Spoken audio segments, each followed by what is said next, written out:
Happy Friday, everybody. Happy Friday. Hello. And welcome to the Back Catalog Listening Party. My name is Mother Banjo, one of your hosts. My name is Anthony Ihrig, the other host. And today we have joining us all the way from South Minneapolis, Ann Reed. Hello, everyone. Yay! Aw, thanks. I realize that we probably all live within a few miles of each other, but still, it's nice to gather in any way we can these That's days. right. That's right. That's right. Even if it's rainy, it's kind of rainy and cool. It feels like fall here today in Minnesota. It's like September hit, and all of a sudden, instantaneously, it's nice. Totally, I love it. I got my totally sweater. loving this. Yeah. It's stock weather. And we'd love to hear from you where you're tuned in from. We have a lot of folks joining the party nice and early today. Linda from Lopez Island, another one. Jan, also from Lopez. And Dick and Linda. And Connie from Richfield, one of our regulars. Connie. And Chris from Savage, of course, having an Uda Pills. Tell us what you're drinking if you are. I know on the West Coast it might be early. For us in Minnesota, at least on a Friday, it's happy hour time. Close enough. Tony and I declare it happy hour time, 4 p.m. on Friday. So whatever you're drinking or snacking on, let us know. Alan joining us from Dallas, Texas, of course, with his regular gin and tonic. And Tony, what are you drinking on this Friday? Well, it was like, again, the weather changed, and suddenly I had a hankering for a left-hand brewing milk stout. Ooh, One of my nice. favorite Colorado breweries out in, I think, Longmont. And it's just a nice, dark, kind of fall-like beer. So how about you? Nice. I'm drinking. I went from cocktails and white wine to a nice Cabernet from the old, the finest from the Boda box from our kitchen. So, but it's tasting real good and warming me up. Anne, what are you drinking anything on this Friday? Well, I'm just having like a sparkling water with a little slice of lemon in it. Nice. So That sounds lovely. yeah. Great Perfect. stuff. Well, cheers to you, and cheers to all of you out there. I see we have Susan in Madison and Carol in Houston, Texas, and this is just what a great turnout. We're so glad that you're all here to spend this hour with us reliving Anne's album here. This is great. Yeah, and if you are new to the show, again, what we do for this hour is we hang out, have a drink, and listen to music. And today we are revisiting Anne's 1991 release, Road of the Heart, and she picked this album and the songs that we're going to feature. So we're going to listen to songs, talk about them, and if you have questions throughout the show about the songs or anything else, you can throw them in there, and we'll get to them as we can. But for folks who maybe aren't, I think a lot of your fans are here, Anne, but But for the rare person who might not know who you are or not be as familiar with your music, why don't you give us the little 2-minute bio of, how you started getting into this singer-songwriter thing? I actually started in a duo when I was just in high school and a few years after that. Probably I don't know, that went on for a little bit, but in 1980 I did my first solo album. And kind of was doing an independent thing. I worked for a couple albums with Red House, which didn't work out that well. But and then I just did small things, and then I went to Nashville with my manager Lynn to look for a label and a publisher, which is what you did back in the day, which ended up with Road of the Heart, and from there. Because of Road of the Heart, it kind of crystallized what I was going to do with my career. Mm-hmm. And what I figured out was I wanted to be a singer-songwriter, and I was way too independent to have people telling me what to do. So I just went along my merry way, and here we are 24, 25 recordings later. And That's awesome. So this was the big the Nashville label. Well, the thing is that we went to Nashville to look for a label and a publisher, and we talked to, because Nashville was a very, very friendly, open place, and you could get an appointment to see anyone. So we sat down with people at Polygram and A&M and Warner and everything, and people were very nice to us. They listened to the music, they liked it. But they always came back with, something that sounded like, well, what does she wear when she's on stage? And you just kind of go, yeah, who cares? And then so we ended up kind of connecting with a publishing company that had a presence in St. Paul. They had roots in St. Paul, and we thought, oh, that's great. And so we did this album with that connection in mind, and they helped do Road to the Heart. But it was kind of a thing that didn't work out. Once again, it was one of these things where I thought, yeah, not sure I like their advice so much. But you know, I learned a lot. I learned a lot from just doing this CD. So Wonderful. Well, I can't wait to dig into this album with you. And why don't we just dig into the music? Sure. And the first track you picked out is the first track on the record, Yeah. Told You So. Is there anything you want to say about this before we dive in? I met through doing this recording. I met some really fabulous musicians, and one was Bruce Curnow. Bruce Curnow was playing the harmonica on this song, and when I didn't know him, I didn't know.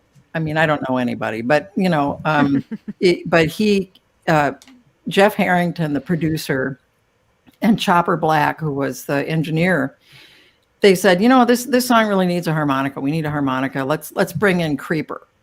And I was sitting there going, Creeper? And they said, yeah, we'll bring in Creeper. He's great. So I'm thinking to myself, some big guy's going to walk in and it's going to be Creeper. And it's going to, you know, and in walks this guy who is just so kind and so quiet. And he walks in and he's got his little suitcase that's full of harmonicas. And he just opens it up and he takes a couple out. And he walks into the studio and he just blows the walls off. And then he stops after the recording, after one take, and he kind of goes, okay, how was that? Was that okay? Or do you want me to do another one? And you're just like, oh my God, this didn't fit it at all, but he's phenomenal. Bruce Curnow is like one of the most amazing musicians. That's awesome. I believe he was on the Peter Oshushko record that we listened to during that tribute. He also plays the full-size concert harp. And on the next CD I did, Hole in the Day, he played that. I mean, again, they were going, let's get Creeper. And I was like, what? You know, there's another guy named Creeper and he plays the harp, you know. That's awesome. Well, I love to be able to listen to that now, knowing that it's Creeper on the harp. And is this that first take? Are we going to hear like his first take, or do you remember? I'm pretty sure that this is the first time through it. He just did it. You know, I mean, I think we played it for him like once, and then he just played. All right, well, let's give it a listen. This is Ann Reed, Told You So, here on the Back Catalog Listening Party.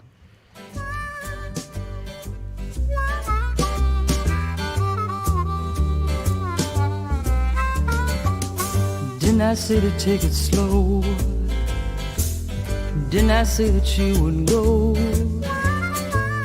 You didn't listen. You didn't want to know, I hate to say it, but I told you so.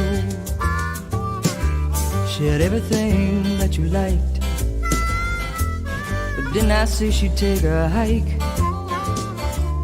You didn't listen, you didn't want to know, I hate to say it, but I told you so.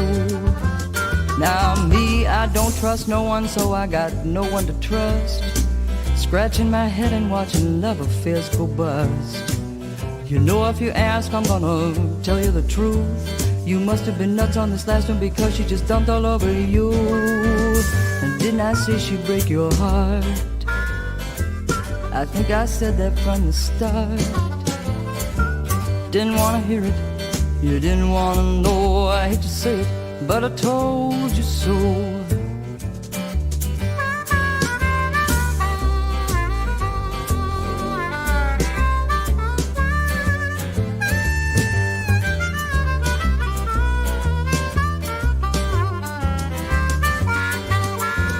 Now me, I don't have no one, so I got no one to lose. Like it a little better and I don't get so confused. You know if you ask, I'm gonna tell you the truth. You must have been nuts on this last one because she just dumped all over you. Hope you don't think I'm out of line, but I really think you've lost your mind. You're bound to recover, I just want you to know, I hate to say it, but I told you so. You never listen, you just don't know. I hate to say it, but I told you so. I hate to say it, but I told you so. I hate to say it, but I told you so. Oh yeah, creeper on that harmonica there.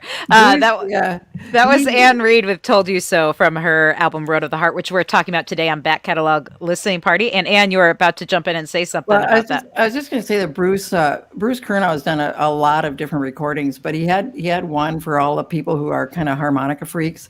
He's got one that's called Harmonica Land. It'll just blow your mind. It's just incredible.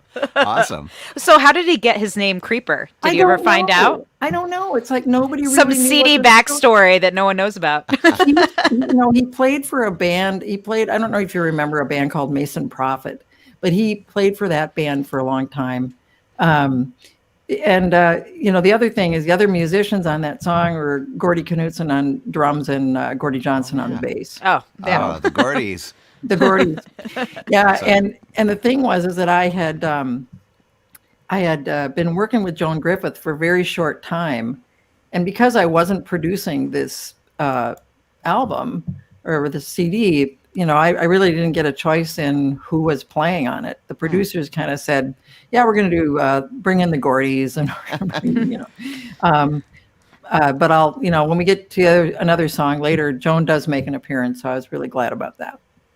Nice. Wow. Well, it was really sounding great, and I'm glad they got the Gordys there. I was going to say, they're some of our favorites here on the Back Catalog Listening Party. If a producer is going to make the call to bring in the musicians, that they're doing a good job, though, if they choose those folks. Oh yeah, so. yeah, absolutely. Well, lots of people were loving it. We got hand claps galore, and we did get Sue was saying, "What fun! I don't have that album." So I haven't heard that song, and maybe that just seems like a good segue to mention that Anne still has physical copies of this CD, and that's not always the case with our guests these days.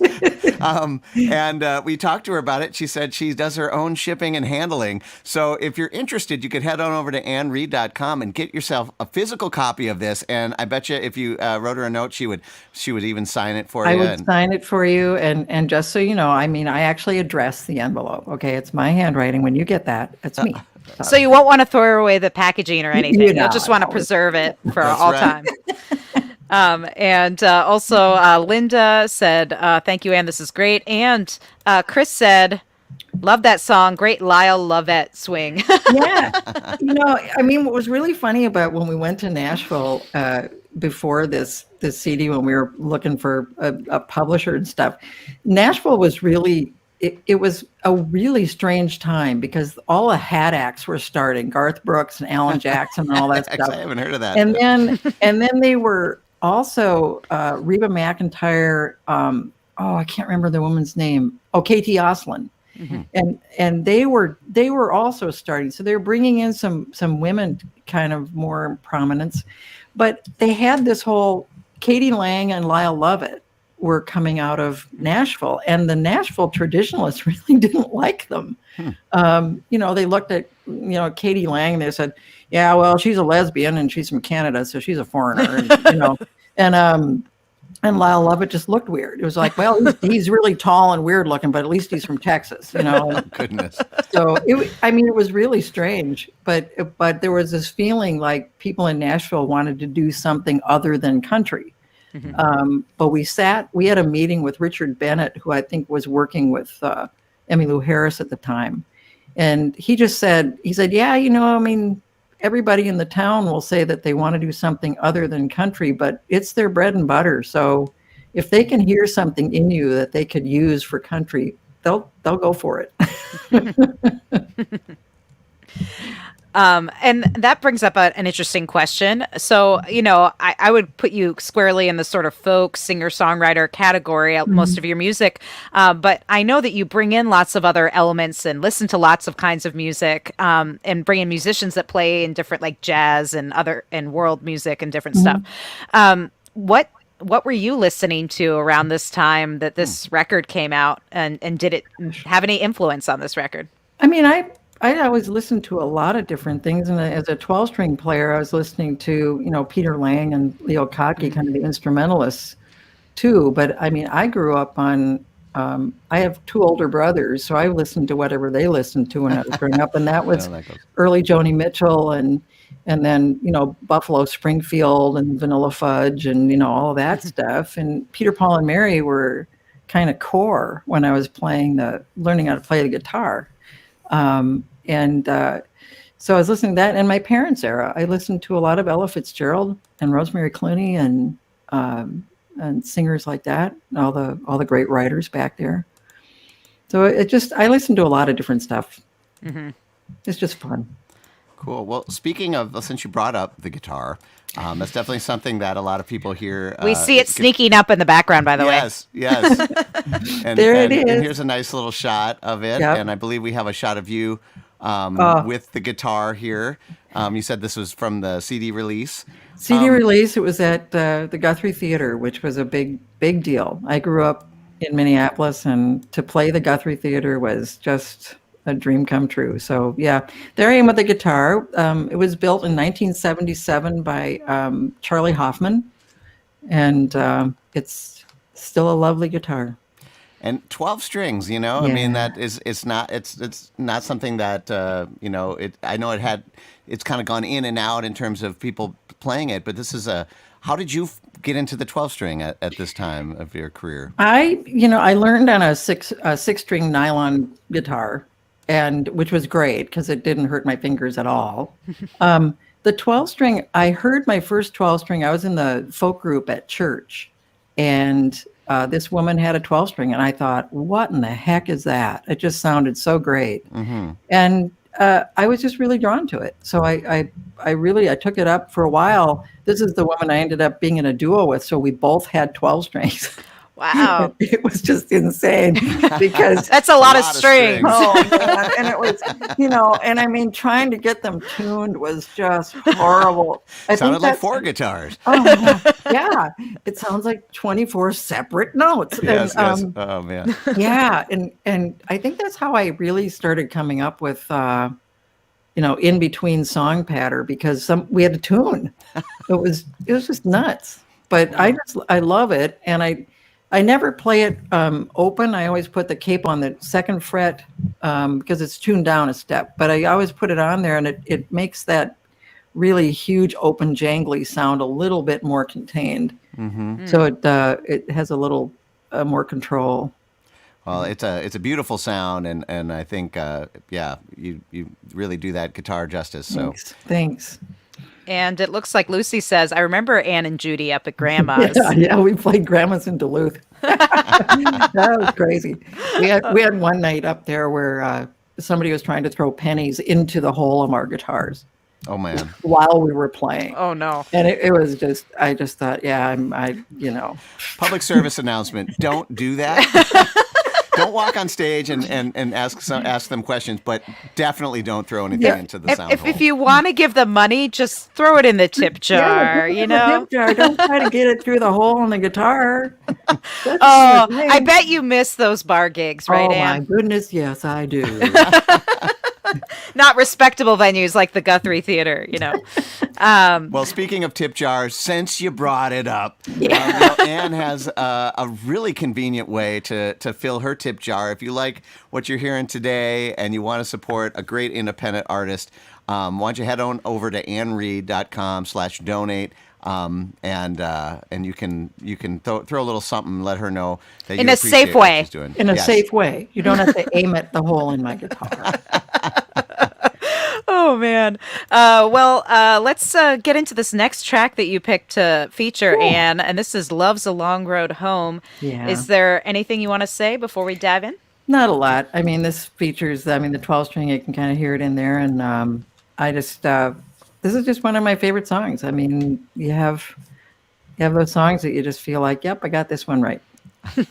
Oh, perfect. This is Ann Reed, Love's a Long Road Home, here on the Back Catalog Listening Party.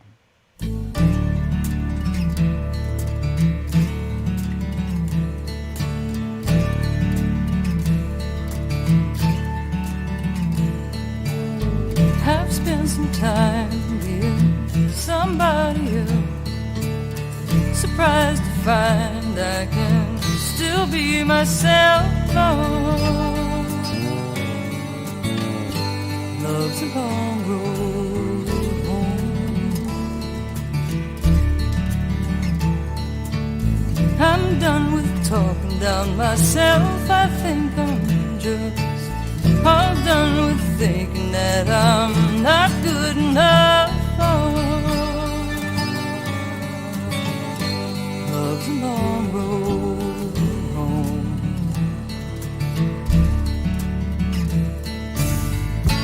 What a ride, what a trip it's been. Looking back, I'd hardly change it a bit. Oh.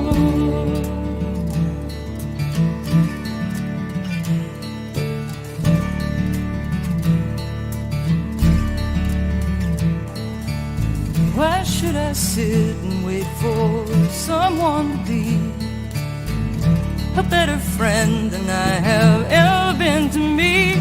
Oh, love's a long road home.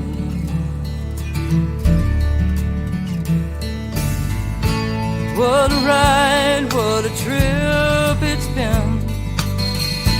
Looking back, I'd hardly change it a bit. Oh.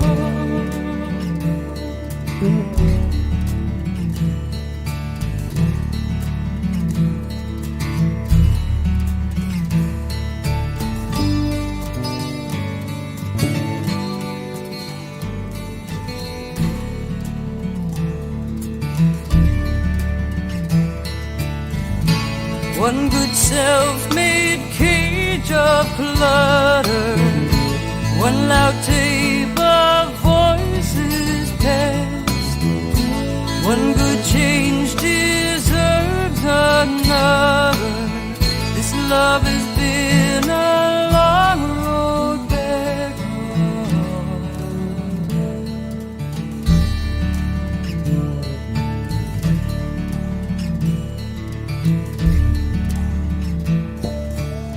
What lies ahead, I tell you, there's not a clue. I'm getting back inside and driving till I'm through. Oh, love's a long road.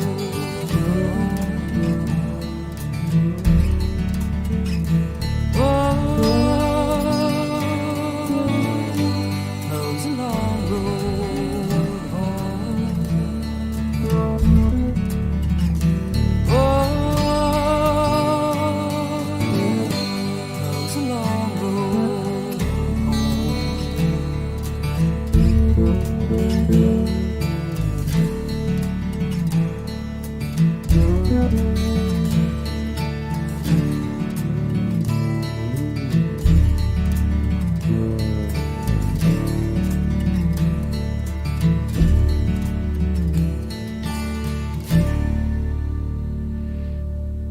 Anne Reid here on the Back Catalog Listening Party with Love's a Long Road Home from her 1991 release Road of the Heart.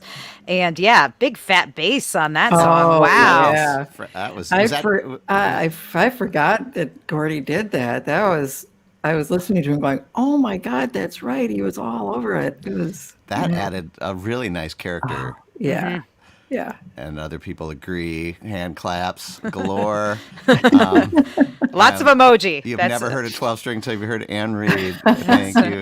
Yeah, agreed. And one thing that struck me with that track was the kind of like organic nature of the tempo. There was a lot of like kind of like movement, kind of not in like, it was speeding up and slowing down. It felt very organic. It felt very much Right. like, which you don't hear a lot these days, because it's just click, click, click, click, and everybody's playing. So I have to ask, this is something that always fascinates me, is like how this recording was laid down. Were you playing the guitar, and was that coming from like a live session with all these musicians in the room, or was it something that was overdubbed later? Generally, the way it worked was that they would put the rhythm tracks down first. So I'd be in a booth, by myself doing a scratch track on the guitar, basically. And so I would be in the booth, the Gordies would be out in the room, and we'd play the song and record it, and then I'd go back and put the guitar in. The good news is that if I'm going to play, I play the same song. I play the same. It's, Yeah, I don't wander all over it. So it's just like, yep, this is the way I play this song. Yeah. Well, clear. I've always appreciated that. Like having done a lot of records and stuff. You get different camps on like should it always be should the tempo be straight. To me like that really added to the different sections of the song, and clearly I would have never guessed that you did it. They recorded it and then you did it again, because it really felt like you were so all playing organic. together. Yeah. Well, it's sort of the way that we've always done it. It's funny. There've been a few songs that we've done live, but I know that with Road of the Heart especially, and I think with Hole in the Day too, I was always in a booth doing and I'd put the guitar in for real later, and but like I said, it's you kind of after you play the song for a long time, it's the way you play the song. I mean, I just don't wander that much off of that. I might sing it a little differently, but that's fine. Well, that brings up an interesting question because, this album was recorded, 30 years ago? Yeah. Is that really true? That seems crazy. So when you go back and hear these songs, I don't know how often you listen to your old recordings. I really don't. Right. Most people don't. And so you're not alone in that camp. But, these are songs, some of which, you still do live. So when you hear these, are you like, oh, I didn't realize I had recorded it that way, or I play it a little differently now, even if maybe it's the same guitar part, but do you feel like hearing them again, you're like, oh, it's pretty different, and I didn't even realize it? Yeah, there's a little bit of a difference. I especially in vocally, because I think that my voice is actually better now than I've used it more. I've learned how to sing. Which is what you do when you sing for a long time. You start figuring it out. And you start kind of noticing other singers and how they sing. And so I think that the singing part of it, I think back in Road of the Heart and in Home in the Day too, I feel like I was really tense in my jaw. I can hear it. It's like I'm just kind of going, God, Anne, relax, would you? But so I think mostly in the singing, not so much the playing. I'm a little more adventurous with the guitar in a live performance. I might stray a little. Getting wild. Yeah. Well, I also was interested because, that song we heard, Love's a Long Road Home, and the album Road of the Heart. These aren't the only road themed songs you have in your catalog. You have a lot. And that's not unusual, especially for an independent singer-songwriter who drives to a lot. People always joke that the real job is driving, and at least in non-pandemic times. And and then the dessert at the end of the day is getting to play for people. So is that sort of a theme that you see continuing now, or do you feel like now with the pandemic, your songs have using different metaphors? I'm trying to think of my most recent songs because I have like about 5 or 6 new ones now, and which are also on the website. But I think it's always been about. It's not even the driving and the road part. It's mostly about home. I've written a lot about being home. I mean, Hole in the Day is a song about home, and Road of the Heart really is too. But yeah, I think it's. I don't know. I don't know. It's just, I agree that as writers, it's like being on the road really does. What are you going to write about? Yeah. Well, and that's also interesting because, like when you were doing more driving to gigs, did you find that was a great time while you were driving to be thinking of songs and song ideas, or do you like to be like at a writer's desk at home, coming up with songs? Well, I kind of prefer being at a writer's desk, but unfortunately, it just doesn't happen that often at the writer's desk. It usually happens when I'm taking a walk or something, and I have nothing to write with, and I'm or taking a bike ride, right? God, oh my God, that's such a great line. Oh my God, But fortunately, we have phones now that we can use the voice memo, so I'm really grateful for that. But Yeah, I think being on the road and just when your mind is able to wander a little bit is just a really good thing. That just adds to creativity, is just letting your mind kind of, not think about really anything, and all of a sudden you're kind of going, oh, That's why it comes to you like in the shower or on your right, walk. exactly. When you're not looking for it. I was just listening to the podcast series Dolly Parton's America. Did you listen to that? Oh, I haven't heard that. I've only just started it, but yeah. Oh my Lord. It's the best. But she talks about driving and getting this just a whole complete song, just writing the whole song while she's driving. Wow. It's just amazing. It's an amazing podcast. I love that. Wonderful. And speaking of podcasts, we know you're a fan of podcasts because now you are doing your own podcast. And folks can check that out. The link is on Ann Reed's website. And tell us a little bit about the podcast and what folks can expect if they haven't checked it out yet.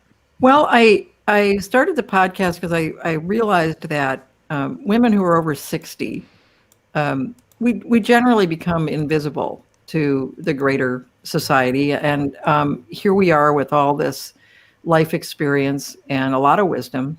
And I thought, let's talk to women who are over 60. Let's talk about their lives and what they, how they see their lives now. And so I talked to quite a few people. I've had 5 or 6 interviews, I think, on Life Gets Real. And then when the pandemic came along, I got so wrapped up in trying to figure out how to have a career while it was going on that I haven't done a lot of new interviews, but I'm just getting started now on catching up with a few people. But I talked to Anne Bancroft, was one of my first first interviewees, and I talked to Sharon Day, who's Indigenous woman who done the water walks.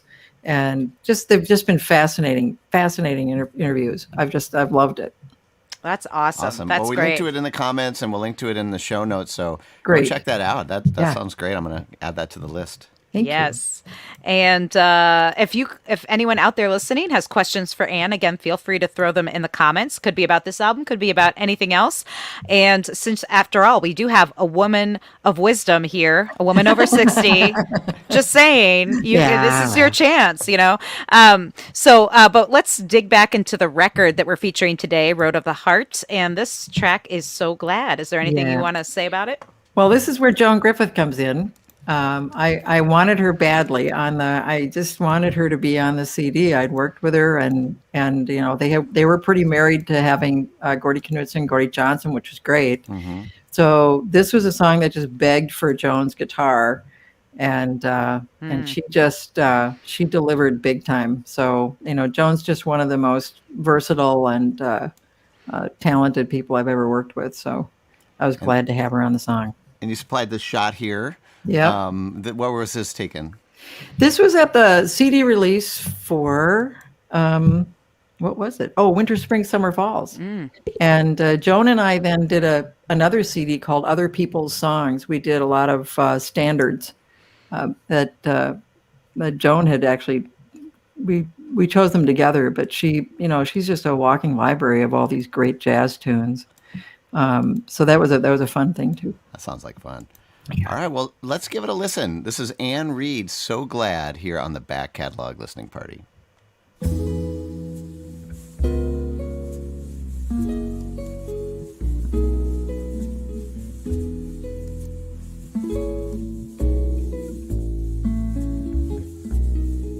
So glad that you are who you are, and you take me as I am, give me love so sweet, give me the courage to say I can.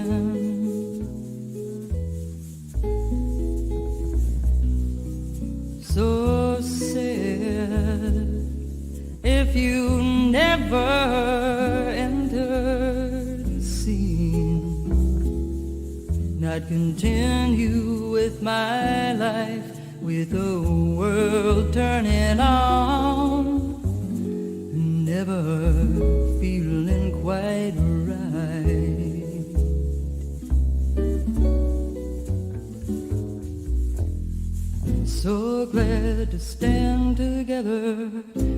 willing to fight and never think that there won't be highs and lows.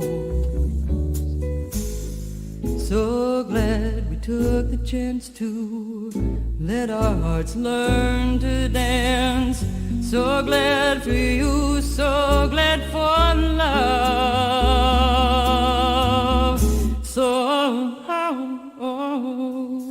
glad I'm not lost or lonely anymore.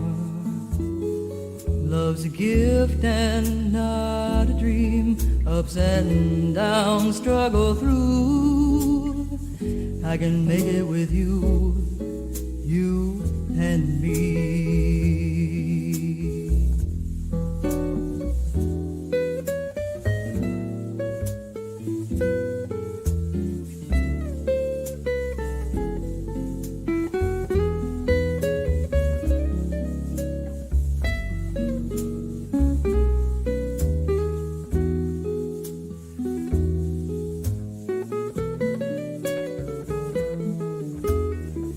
So glad to stand together, willing to fight and never think that there won't be highs and lows. So glad we took the chance to let our hearts learn to dance. So glad for you, so glad for love. So glad I'm not lost, lonely anymore. Love's a gift and not a dream. Ups and downs, struggle through. I can make it with you, you and me.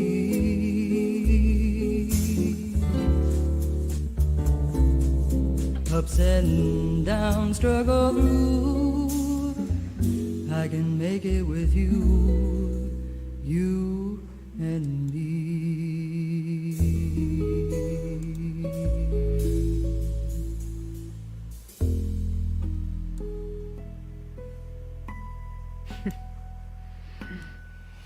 Oh, wow. Anne Reid with So Glad. And I'm so glad we heard that because I felt like my blood pressure dropped like Oh yeah. way low. Just just- like that was what I needed. That kind of lazy jazz sound was just perfect. I was just thinking about too that, this was when you're recording now in Pro Tools and all that stuff, you can go in and change just a little tiny weeny thing and you can, change the pitch and all this other stuff. And I'm thinking, this was back, you're recording on a 2-inch tape on a Studer deck and the damn thing's going really fast. And then when they're editing, I look over and Chopper's got like pieces of tape hanging around his neck, because The razor blade and cutting and pasting. It's so bizarre because he's you mix it down to a 1/4-inch tape and then he goes, okay, so what's the next song?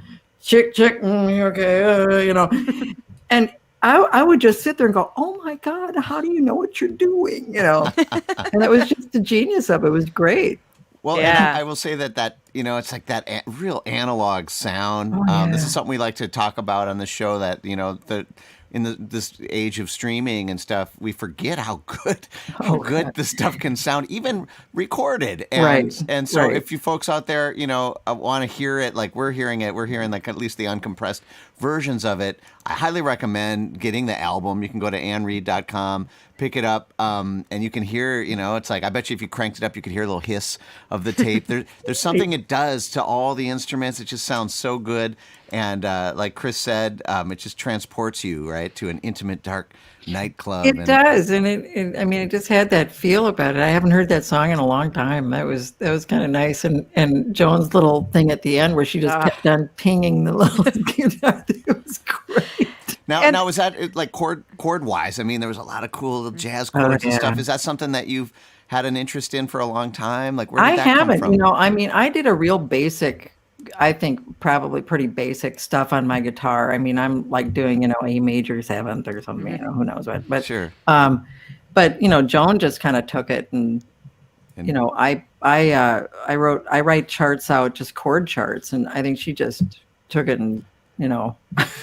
made it her own. That was the real deal. That sounded Yeah, and she sounded so good with the Gordies too. I mean, that sort of lovely jazz combo. And as you were singing, as we were listening to that song, and I was hearing you sing it, I was thinking you were talking about kind of like you did that album with Joan, the sort of American standards, kind of Other American people's songs, songbook. yeah. Yeah, and I was just thinking this song could have been amongst those. Like it felt like a classic American song, and I just it had that sort of nostalgic feel to it that I thought was really beautiful. I mean, that was the feel from these great writers that my parents always listened to, the Cole Porter and the Gershwins and Rodgers and Hart and Rodgers and I mean, they were such great writers, and they're when you think about Jerome Kern especially, I did a show about Dorothy Fields.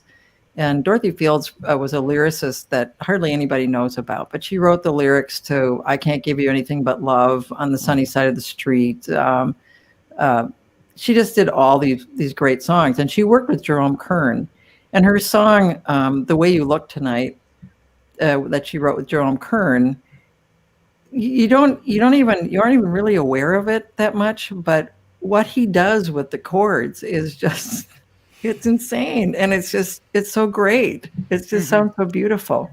It's amazing how they kind of work together, Yeah. the harmonies and the melodies and the chords and the lyrics. It's incredible. Just amazing. Yeah, wonderful, wonderful stuff. And if folks will have any questions for Ann, throw them in the comments. I know everyone's just loving it. So they're like, whatever, just keep playing the music. So we might be able to fit in 2 songs here, unless one of them's really long that I can't remember. I don't think so. No. And I think actually this next one is a good one because it's like such a switch from everything else. This was another one that I wrote on my guitar. And then when I got into the studio, I just said, oh, screw the guitar. Let's just have Joan play it. So Joan's playing guitar, and it's the Gordies. And at the very end of the song, the Gordies they all kind of went off the rails a little bit. So it's Gordies hilarious. out of control. Yes. Well, it was the Gordies and Joan, and they were all just sort of, I don't know what happened, but I'm excited for this. Yeah, I love hearing those little tidbits before listening to it. So let's listen to the Gordies going off the rails here. This is Ann Reed, Temporary Low on the Back Catalog Listening Party.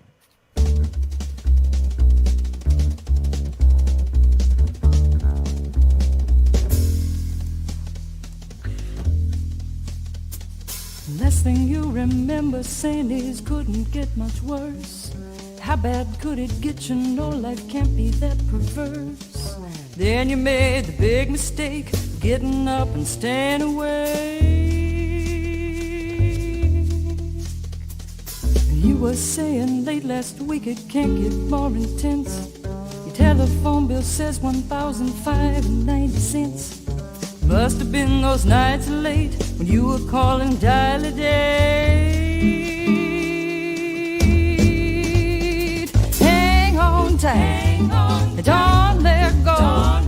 What goes right is at a temporary low. Hang on tight, don't look down. It's temporary low when you can't stay there for long.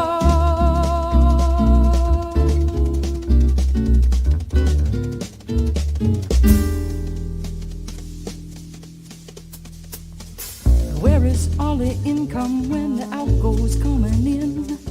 Where are all those friendly voices asking how you been?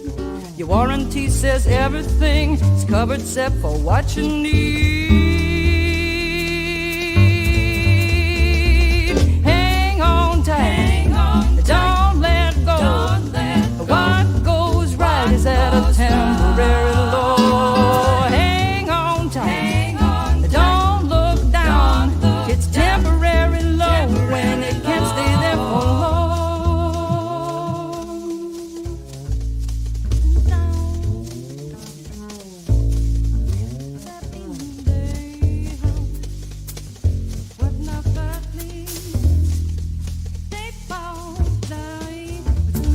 The troubles you've been having make you simple left complex. You haven't been with anyone, you can't have safer sex. the toys you play with in your yard, the rubber checks and plastic cards.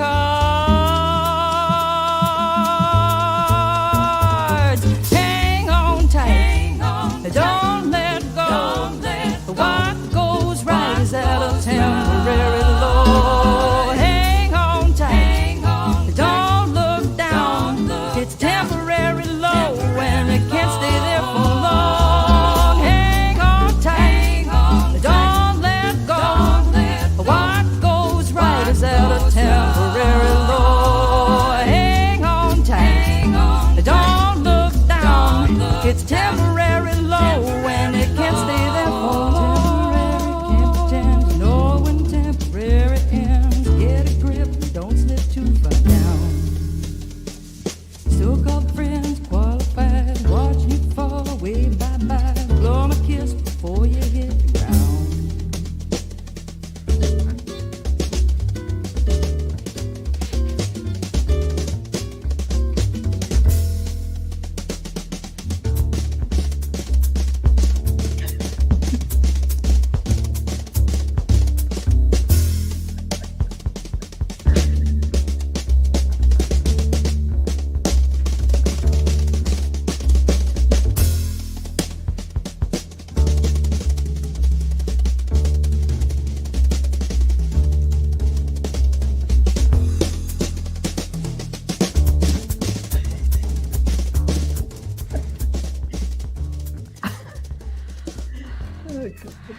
Wow, those Gordies.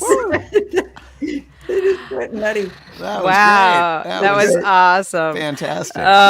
Temporary Low. Anne Reed here on the back catalog listening party from her 1991 release, Road of the Heart, which we've been revisiting today with Anne. And that song, wow, a lot happening in that song. In fact, Alan was saying, he's like, my foot won't stop, because it's true. There's a lot going on, especially in the drums. Oh, yeah. But I was, you said Joan was playing on it. Were you playing any guitar on it, or were I you was just not. singing? Yeah. I was not. So how did you, when you wrote this song, did you write it on a guitar, or did you always kind of write it thinking of it being more of a I wrote rhythm? Okay. Momo. Momo, Anne's wrote- famous cat, which if you follow her on the socials, you'll get to see a lot more photos of Momo. I wrote it again. I wrote it on the 12 string. I mean, I wrote it on my guitar. And then when I just decided to drop that, because I just thought it doesn't make any sense. It didn't make any sense to what Joan, I was just getting in the way. Mm-hmm. So I just thought, you know what, just step out of it and just be the girl singer with these guys. It's fine. And did you record then the guitar for the scratch track and then just take out the guitar, or did you just I don't remember sing it with that. them? It's interesting. I don't remember that. I think when we were, I must have. I don't know. I honestly don't know. I love, by the way, that there's a lot of fans of Momo and Yes, we're cat. getting lots of great comments. It's a good thing Momo showed up. They might have left, You can't go wrong. Yeah, no, Momo, forget it. Well, speaking of which, I do want to mention that I'm sure a lot of your fans know that you play every other week from live from somewhere in your house online. It is called Anne Reed Live from Somewhere in Her House. It's every other Thursday. And Momo sometimes makes an appearance. Occasionally, but not too often. But which is great, because there really isn't a lot of room when you get everything all set up and stuff. But yeah, there's one next week. So if people want to know about that or find the link, it'll be popping up on my website probably on Monday, and I'm sending out an email blast. So if you're not on the email list, do that. And we put Yes. that, we're scrolling the website there, just annreed.com, nice and simple, easy to remember. Hop on over there, get on the email list, and get ready for the live stream. Say hi to Momo. And Joni says best Thursday virtual concerts ever. Thanks. And you, so I have to ask. I've seen some of these concerts. Have you really done a live stream from every room in your house? No. Okay. Just kind of two rooms, really. Okay. And, at first I was like dragging everything upstairs. It's like I was just hauling my mics and everything upstairs and setting up in the den. And then I thought, wait a minute, what? I could just get like a longer Ethernet cord and come downstairs and just not have to. Oh my God! It took me a year to figure that out. So We all evolved this year. I know. Well, that's just it about doing these virtual shows is that you become kind of this tech person that you never wanted to be, and it's always something else. It's like, oh well, how can I do that? So. It's true. It's been a learning curve for all of us. And this show definitely evolved out of the pandemic as well. So we are really grateful that all of you are here with us today. We do this, we should mention, we do this every Friday, not always with Anne Reed. Yes, and unfortunately. Momo. But but lots of great folk and roots and jazz and basically the stuff Ellen and I like to listen to. Right. I've just really enjoyed listening to your shows. It's just really fun to listen to people being interviewed about their stuff. And the one with the Waylon Jennings was really fun. Where Ruth Moody was like on some Gulf island. And I don't know where. I was like, oh. But that was like that's an example of it's unpredictable, right? How things will go. But that was a fun conversation. And we should mention you could see all of these conversations, including this one, on our YouTube channel and at backcataloglisteningparty.com. And on our website, Tony does a great job of archiving, not just not just having a link to the YouTube show, but also some of the photos and links and other stuff that we talk about during the show. So that's a pretty cool thing. But I think we can fit in one more song today. Okay. Well, we might as well fit in the title tune for this, and I think I am playing a 6-string on this. Ooh, if I getting wild. Correctly. Disclaimer here. But again, Bruce Kernow, Creeper, is playing the harmonica in a very, very different way, and it's a beautiful thing. So nice, loved it. Yeah. All right, well, let's give it a listen. This is Anne Reed, "Road of the Heart," here on Back Catalog Listening Party.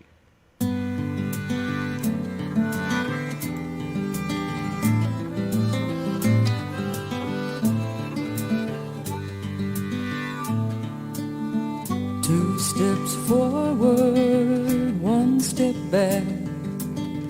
That's progress for you. That's the way you stay on track. Two steps forward, one to the side. Maybe in circles and never a straight line. Every day this road don't stay the same. It's smooth, it buckles, it's firm, it falls apart. It's just the road of the heart.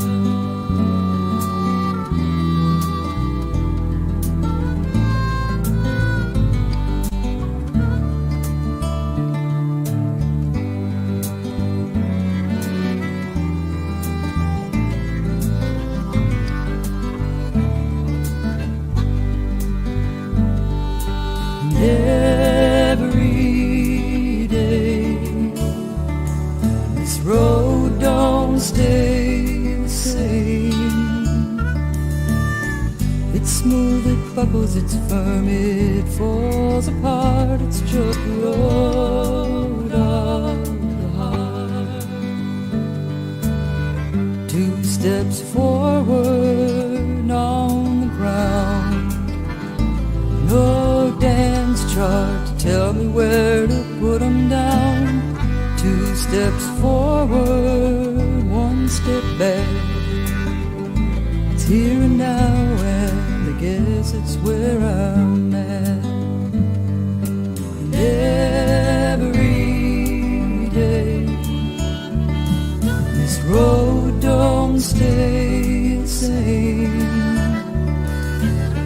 It's smooth, it buckles, it's firm, it falls apart. It's just the road of the heart. It's smooth, it buckles, it's firm, it falls apart. It's just the road of the heart. All right. Anne Reed, the title track to her 1991 release, Road of the Heart, came out 30 years ago. I know. Were you thinking of that when you picked it, or is that? When I picked it out, I thought I was thinking this is old. and that's what we love on this show. It's funny. Some people want to pick newer albums, and we're always like, get an older one. It's often Yeah. better. But the thing I really, like I said in the beginning, this was such a real kind of turning point for me. Road to the Heart, the song, and also the song that ends the CD, which is If You Were Mine, which has become a favorite of people's. They were both songs that almost did not make it on the CD. Because the person who was producing it didn't like it. Not Jeff Harrington, but the executive producer didn't.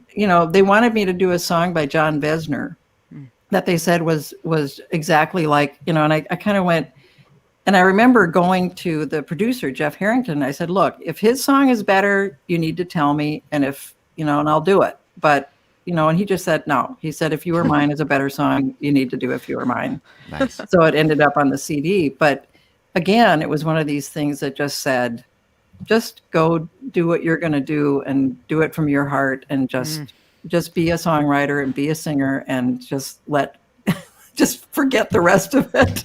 And I'm so glad I did. I'm so glad you chose that path. I was thinking about how we set this whole conversation up, and you're going to Nashville and you're pitching stuff to producers who are asking you what costumes you're gonna wear and things like that. And thank goodness that you stayed independent, and that's just a value that both Ellen and I really appreciate. That it's that independent spirit that I think creates the good art. Well, I think so too, and it's just it's I don't know, unless somebody else has been writing songs and trying to do that, and they don't get to tell me what to do. Amen. Where else are you going to hear a crazy jazz explosion and a nice, sweet, heartfelt folk song like that? I mean, that's awesome. I love it. And this has been such a fun hour. I needed this. It's been a long week, and I'm excited for a long weekend. And this was the perfect way to kick it off. And agreed. I just really appreciate it, you guys. This is really fun. Oh, well, and thank you everybody for joining us. This is we do this for this reason, to connect with artists and to connect with you all listening out there, and just enjoy great music together. Take an hour to kind of be in community with music. I mean, it's a special thing for us. It really is. It's terrific.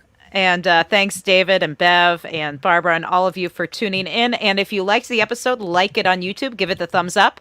And maybe more bots will be directed to Ann Reed's music, which is good. And you can subscribe to her YouTube channel. You can subscribe to our YouTube channel to be notified of what's coming up next on Back Catalog Listening Party. Actually, I can tell you that next week we have Hen House Prowlers. Yeah, we got a Chicago bluegrass band. So good. Independent spirit. And that's what I love about it. The show is it's different music every week. Music, right? It could be any genre. Right.